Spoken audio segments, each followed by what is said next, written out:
Pengamat politik Rocky Gerung turut menyoroti kritikan yang disampaikan PLT Ketua Umum PSI Giring Ganesa kepada Gubernur DKI Jakarta Anies Baswedan.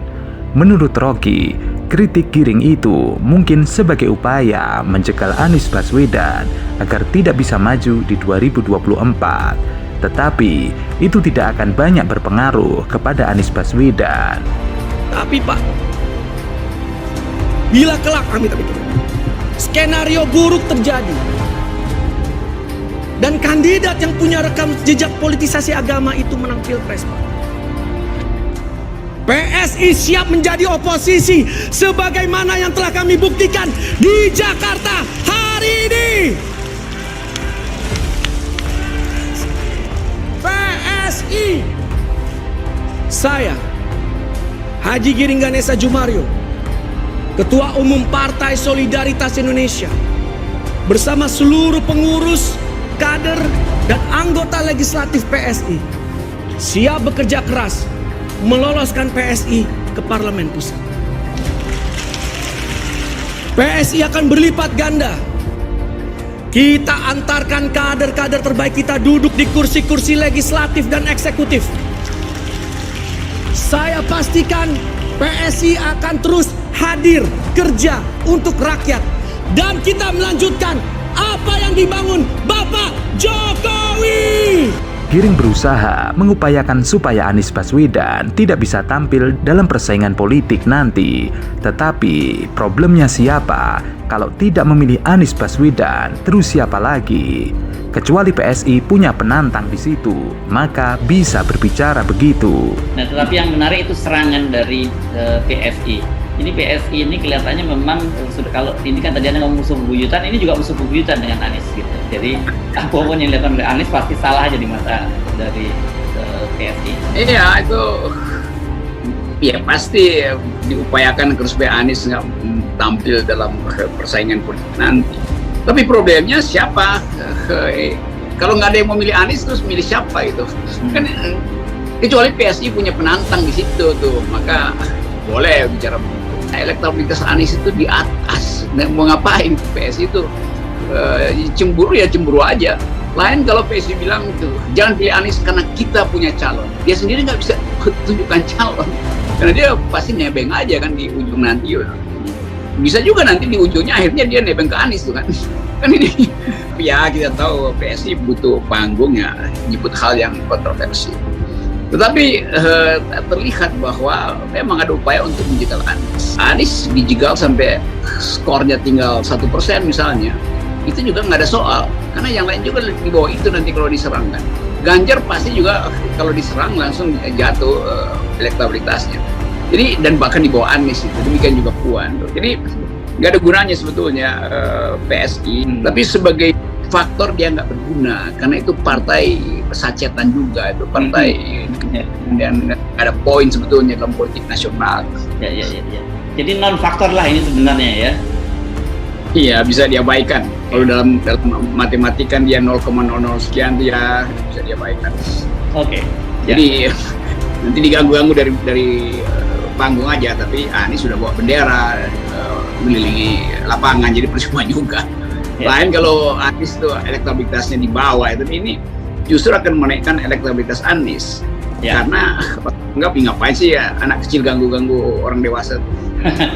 Saat ini memang elektabilitas Anies Baswedan merupakan salah satu yang tertinggi di antara sejumlah tokoh seperti Menhan Prabowo Subianto, Gubernur Jateng Ganjar Pranowo, Ketua DPR Puan Maharani, dan tokoh lainnya. PSI sendiri hanya bisa berkampanye jangan pilih Anies tanpa bisa menghadirkan tokoh alternatif. Itu artinya PSI tidak punya inisiatif lain. Bagaimana bisa partai yang katanya anak muda tapi hanya bisa merusak nama calon? Bahkan, faktanya elektabilitas Anies di atas itu semuanya. Hal itu yang membuat PSI cemburu. Lain halnya jika PSI bilang, jangan pilih Anies Baswedan karena kita punya calon. Giring sendiri tidak bisa menunjukkan calon karena dia pasti nebeng aja di ujungnya nanti, seperti sekarang nebeng Jokowi.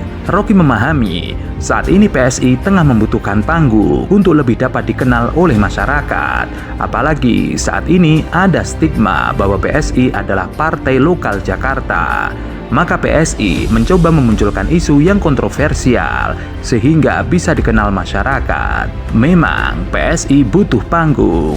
Jemput hal yang kontroversi, tetapi telah terlihat bahwa memang ada upaya untuk mencegah Anies Baswedan. Anies bakal dijegal sampai skornya tinggal 1%. Tokoh-tokoh lain juga akan mengalami penurunan elektabilitas apabila mendapatkan serangan dari lawan politiknya. Ganjar pasti juga kalau diserang akan jatuh elektabilitasnya, bahkan mungkin di bawah Anies. Begitu juga dengan Puan, jadi nggak ada gunanya sebenarnya PSI. Rocky juga menyebut PSI partai yang tidak memiliki kekuatan dalam politik nasional. Partai PSI tidak ada poin sebetulnya di dalam politik nasional, jadi non-faktor bisa diabaikan sebetulnya. Kalau dalam matematika dia 0,0 sekian, jadi seperti angin lalu. Sebelumnya, PLT Ketua Umum DPP PSI, Giring Ganesa, menyebut Gubernur DKI Jakarta Anies Baswedan sebagai pembohong. Anies hanya pura-pura peduli kepada rakyat. Maka dari itu, ia tidak ingin Anies memimpin Indonesia pada tahun 2024. Anggota Partai Solidaritas Indonesia DPRD DKI Jakarta William Aditya Sarana akhirnya memuji mantan Gubernur DKI Jakarta Anies Baswedan soal pengembangan transportasi terintegrasi di Jakarta. Hal itu disampaikannya dalam acara diskusi memilih pemimpin masa depan Jakarta. Ia mencontohkan integrasi yang dikembangkan yakni antara halte bus Transjakarta dengan angkot Jaklingko.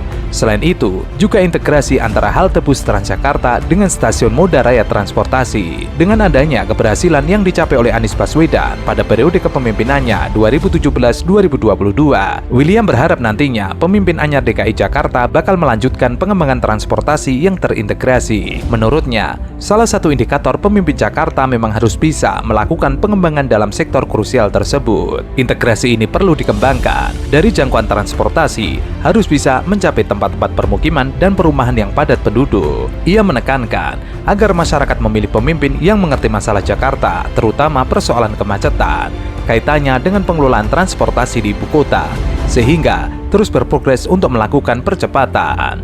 Fatmawati lagi. Berangkatnya sekitar jam 7 pagi dan pulangnya itu paling cepat sekitar jam 6 sore. Biasanya saya ke Jakarta tuh naik KRL. Karena kebetulan saya orang Bekasi ya, jadi saya tuh naiknya dari stasiun Bekasi atau dari stasiun Kranji yang langsung arah ke stasiun Cikini. Untuk rute sehari-hari, karena kebetulan kantor aku ada di daerah TB Simatupang dan rumah aku di Ciledug, aku naik Transjakarta dari halte Adam Malik, terus menuju ke halte Tendean. Abis dari halte Tendean nih jalan sedikit atau kadang-kadang juga naik ojek online ke halte Mampang. Abis itu lanjut ke halte Pertanian. Dari halte Pertanian lanjut deh, dari situ naik ojek online ke kantor terdekat. Untuk diketahui, Gubernur DKI Jakarta Anies Baswedan menceritakan capaiannya dalam memperbaiki masalah transportasi umum. Anies mengklaim sudah menghilangkan kebiasaan ngetem dari angkutan umum di Jakarta dengan program Jaklingko. Dengan program itu, sopir angkutan umum tidak perlu menepi di pinggir jalan dalam waktu lama. Hari ini, Metro Mini dan lainnya tidak akan ngetem karena bayarnya pemerintah ke operator per kilometer. Warganya bayarnya per 3 jam 5.000. Silahkan gonta-ganti tanpa tambahan, kata Anies di Masjid UGM. Berubahnya kebiasaan sopir yang tidak lagi ngetem diharapkan bakal membuat pengguna kendaraan pribadi beralih ke kendaraan umum. Jika jumlah kendaraan pribadi di jalanan Jakarta berkurang, maka kemacetan juga berkurang. Anies Baswedan menunjukkan kontribusinya dalam membenahi transportasi publik di Jakarta. Di antaranya dengan terobosannya meluncurkan MRT Jakarta dan LRT Jakarta pada tahun 2019 lalu. Anies juga berupaya untuk mengintegrasikan transportasi publik baik secara fisik maupun pembayaran. Pengintegrasian transportasi publik tersebut dilakukan dengan membangun berbagai stasiun dan rute Transjakarta yang terintegrasi dengan MRT Jakarta, LRT Jakarta, serta mikrobus. Dalam mendukung program integrasi integrasi transportasi publik, Anies turut memperhatikan kenyamanan pejalan kaki dengan mengubah sejumlah tempat menjadi area khusus pejalan kaki yang nyaman.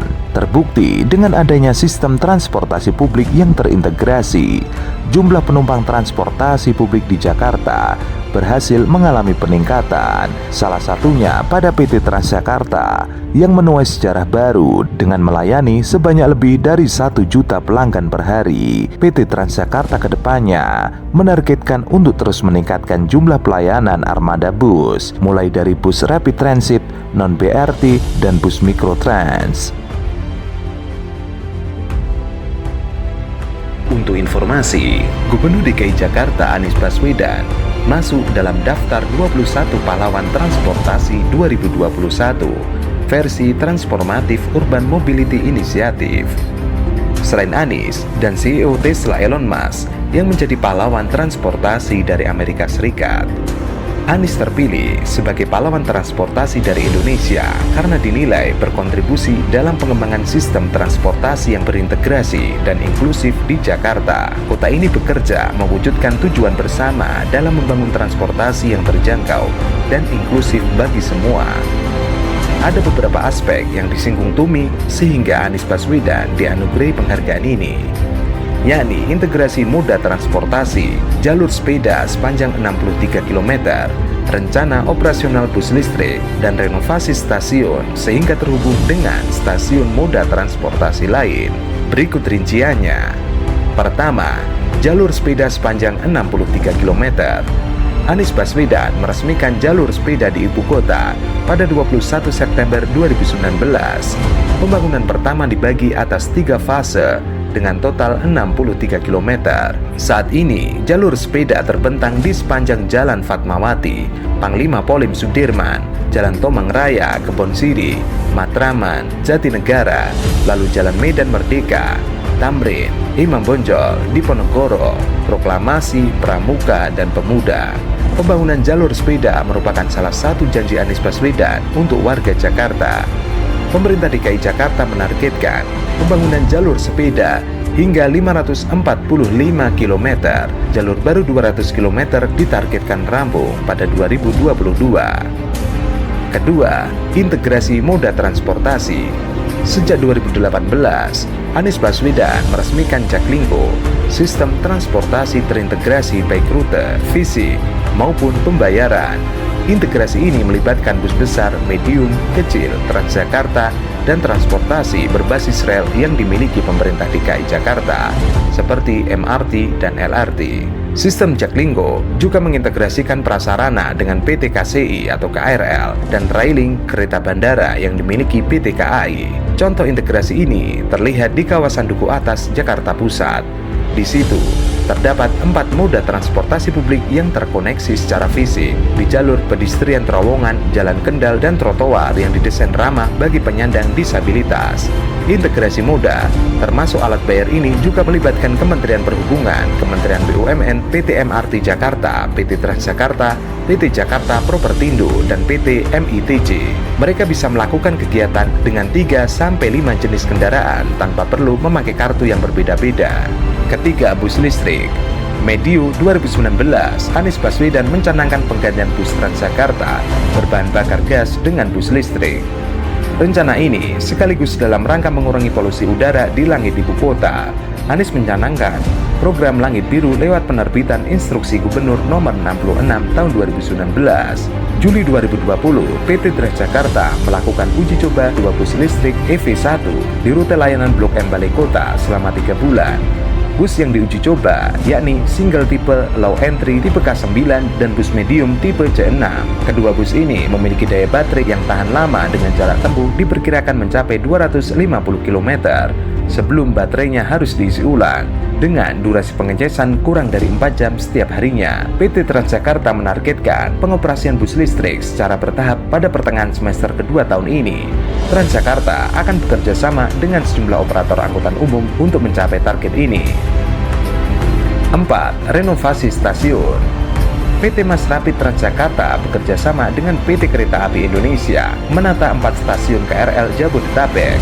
keempatnya adalah Stasiun Tanah Abang, Stasiun Sudirman, Stasiun Senen, dan Stasiun Juanda. Tujuannya agar sistem pengelolaan transportasi publik saling terhubung. Dalam penataan ini, pemerintah juga menyediakan lokasi antar jemput penumpang ojek online dan pangkalan, bajai, bus listrik, halte bus Transjakarta, Mikrotrans, dan jenis transportasi lainnya, selasar dan fasilitas pejalan kaki, Laypi Transjakarta, penyediaan rambu pengarah hingga penataan pedagang kaki lima dibenahi. Anies mengatakan, penghargaan pahlawan transportasi 2021 dari Tumi bukan saja untuk dirinya. Ia mengatakan pahlawan sebenarnya adalah ribuan orang yang bekerja setiap hari mendorong integrasi transportasi Jakarta. Jutaan warga yang ikut menyukseskan dengan memilih berjalan kaki, bersepeda, dan menggunakan transportasi publik. Pengakuan ini adalah buat kita semua.